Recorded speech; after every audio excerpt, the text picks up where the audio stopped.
In part two of our discussion of working capital management, we're going to concentrate on inventory and how we can manage the amount of inventory that a company has. Now, this is really, for the most part, more of an operations kind of a question, right? The actual people using this inventory, it's their job to maintain and manage this. But this is just a picture because we need to know, as financial managers, we need to understand how much cash is needed to purchase these kinds of this kind of asset. So the overall goal is to minimize the total costs. So what are the actual costs? If you think about it, right, we have to buy the asset, so that's a cost. We may need to insure the asset. We may need to store the asset, so there are some storage costs involved. And maybe we need to move the asset. We're talking about the freight costs for getting the asset, or maybe moving the asset from one place to another within the production cycle. All of those things are costs. So the general idea here is we want to find a way to minimize the costs of having inventory and maximizing customer satisfaction. So what we need to do is we need to establish a reorder quantity, right? How many items do we need to order when we order? So that's going to ultimately require, once we're watching our inventory and looking at our inventory, we need to understand what the reorder point is. So exactly what, when we get to a certain level of inventory, what do we order? Now this process is a little bit is used more for individual assets, right? So there's only one asset that we're thinking about. So maybe this is in a retail store, right? This is the asset that we're selling. On the manufacturing side or production side, maybe we have to use other techniques. But the basic concept here works across the board. We want to find out something called the economic order quantity. What amount of inventory do we need to have so that our costs are minimized? So D is the total annual demand for the item. S is the total ordering cost for the item. Every time we place an order, there is a cost associated with placing the order.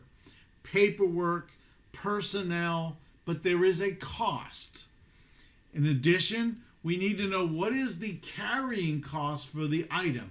Typically, this is expressed as a percentage, but as what percentage does it cost to actually have this item on our shelves? And then finally, obviously, we need to know the per unit cost.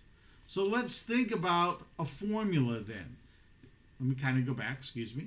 The economic order quantity is the square root of 2 times demand times the order cost divided by the carrying cost as a percentage of the, as a dollar amount of the price of the unit.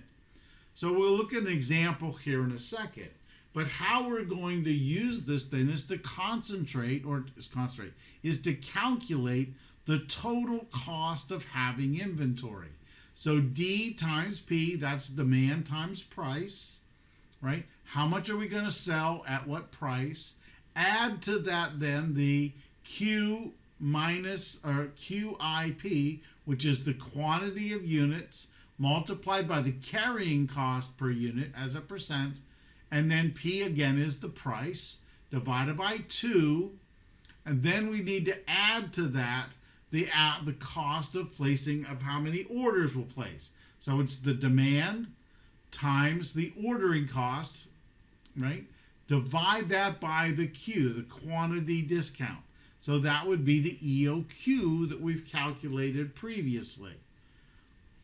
So when we're determining this economic order quantity, we need to go through a process.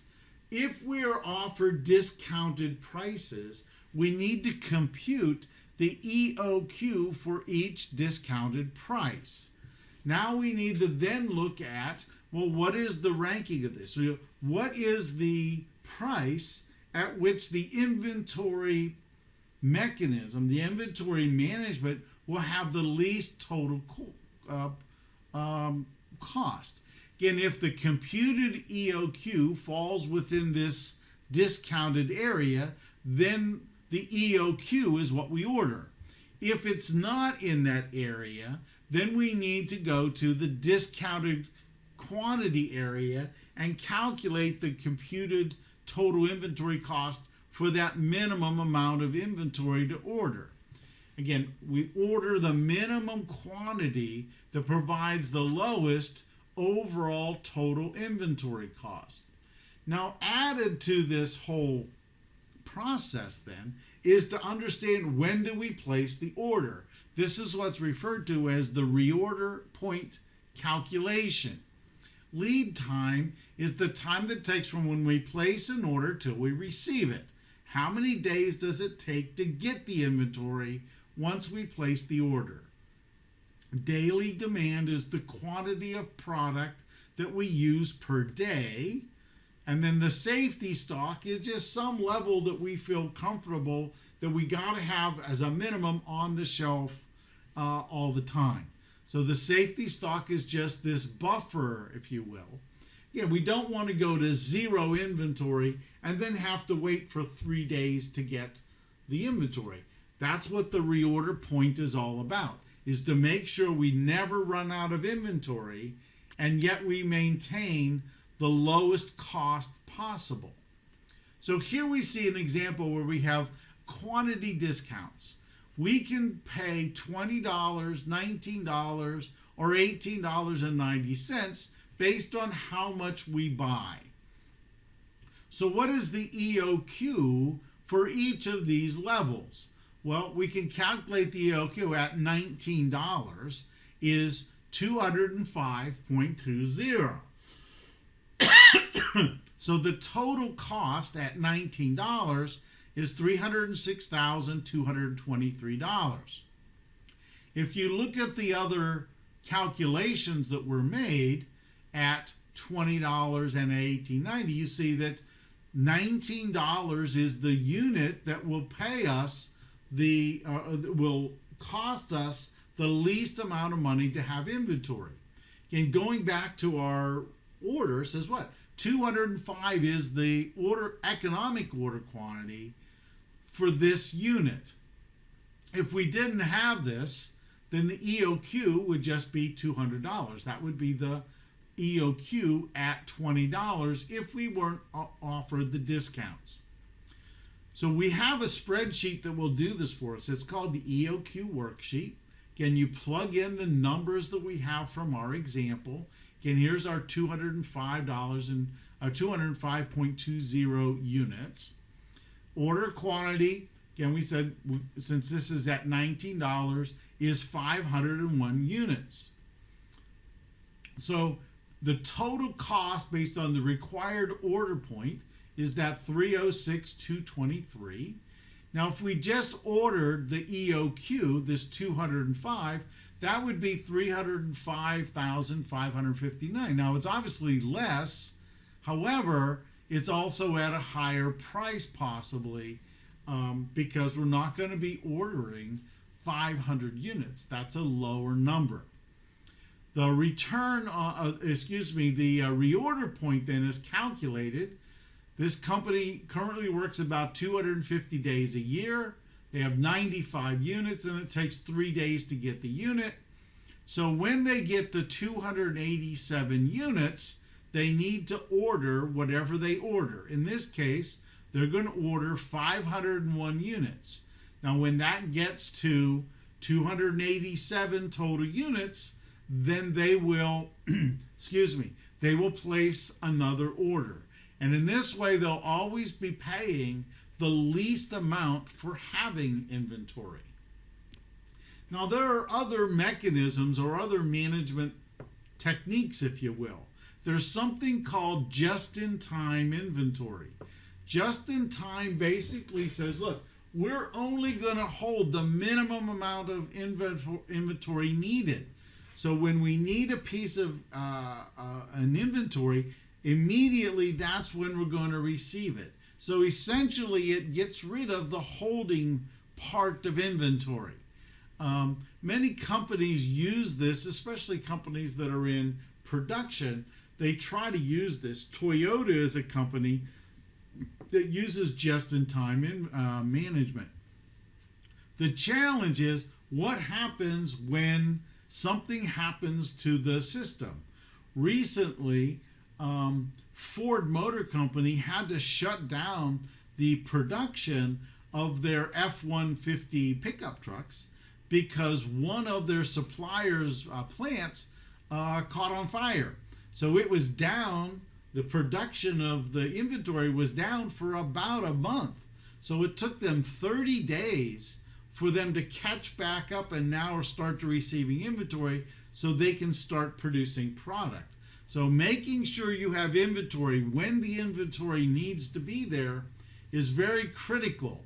So just in time could be a little bit of a risky venture if your suppliers are not always reliable. There are many different types of inventories, of course. Raw materials, obviously stuff that's sitting there, we have to convert this stuff into a product. Work in progress, this is stuff that's actually on the production line. And then finished goods. We then also have things called maintenance, repair, and operating inventories. These are things, we don't manufacture these or we don't sell these, but we use them in the production process. So certainly we have to manage all those levels. Another technique that we might use is something called the ABC inventory method. Essentially this works on something called the 80-20 rule. And essentially it says, look, about 20% of your assets are going to maintain or consist of 80% of the value of your inventory. So here we have a Class A item, about 5 to 10% of our inventory is going to be made up of this, and it's going to probably take up about 75% of our assets. Items B, again, will be another 10 to 15% of our inventory. This is going to make up another 10 to 15%. So now we have roughly in the range here of 85 to 90% of our inventory is in Class A and Class B. And Class C is going to have the most numbers, if you will, of individual items, but they're also the items that are either used least frequently or items that have lower costs or are less, our production process is less dependent on those numbers. So what we can do is we can list our inventory, right? Here's a donut shop. Here's all of their inventory. Some of this stuff you can see is raw materials. Some of this stuff is used in production, like the coffee urn, trash bags. Trash bags obviously have nothing to do with making donuts. So this is all of our inventory, and we list this inventory from the annual demand. We know what the stuff costs. So the total cost annually is about $83,000. So what we need to do is we need to rank these assets. Here's their demand, unit cost. Here's the total cost we had. But now we also, if we rank this based on total cost, you can see that the shortening here is about 26% of our total inventory. As we go down through here, sugar packets are about 0.06. So we can then divide these assets so that we pay attention to them based on their ABC categorization. So maybe 26%, right, of our inventory is in this cumulative percentage. So we want to look at what assets are in the top 75%. So maybe we have these three assets are category A. Then the next 10%, going from 74 to maybe 89%, These are category B. Everything else is category C. So now we can manage these a little bit better. Maybe category A assets are managed using EOQ.